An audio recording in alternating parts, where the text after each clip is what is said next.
Match પૂરી થઈ. ભારતે માત્ર 249 રન્સ બનાવ્યા. આજના સમયમાં વન ડેની અંદર આ લો સ્કોરિંગ મેચ કહેવાય. તેમ છતાં પણ ઇન્ડિયા આ મેચને 44 રનથી જીતી ગઈ.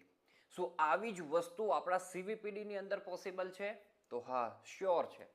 તમે લો સ્કોરિંગ મેચ કરી હોય, સ્કોર ઓછો હોય, તેમ છતાં પણ મેચ જીતી શકો, કારણ કે તમારી પાસે બોલરો સારા હોય તો વાંધો ન આવે. એવું જ આ ઇન્ડિયા વર્સિસ ન્યુઝીલેન્ડની મેચની અંદર બન્યું છે. સીવીપીડીની અંદર દોસ્તો પણ આવી રીતના થશે. તમે લો સ્કોરિંગ એટલે કે ઓછો સિલેબસ તૈયાર કરો, લિમિટેડ ટોપિકો જ તૈયાર કરો, તેમ છતાં પણ સીવીપીડીની અંદર તમે પાસ થઈ શકો છો. સીવીપીડી સામેની મેચ તમે જીતી શકો છો. એની અંદર દોસ્તો તમારે જેમ બોલરોનું પરફોર્મન્સ સારું હતું મેચમાં, એવી જ રીતે તમારું પરફોર્મન્સ હોવું જોઈએ પ્રેઝન્ટેશનની બાબતમાં ખૂબ જ સારું.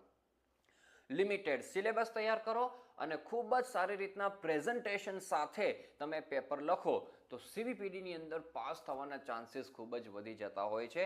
અને લો સિલેબસની અંદર કેટલા તૈયાર કરવા જોઈએ ટોપિકો, એની પણ હું તમને વાત કરું. યુટ્યુબની અંદર પણ આપણા વિડીયોઝ અવેલેબલ છે, પણ અહીંયા તમને 7 દિવસના 7 ટોપિક આપું છું.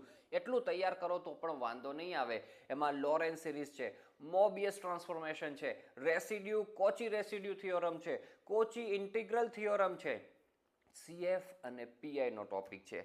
આટલું તમે તૈયાર કરી જાઓ, પ્રોપર પ્રેક્ટિસ કરો અને પ્રોપર પ્રેઝન્ટેશન સાથે તમે પેપરની અંદર લખો. તમારા સીવીપીડી સામેની મેચની અંદર તમે ફતેહ પ્રાપ્ત કરશો. All the best for your CVPD exam.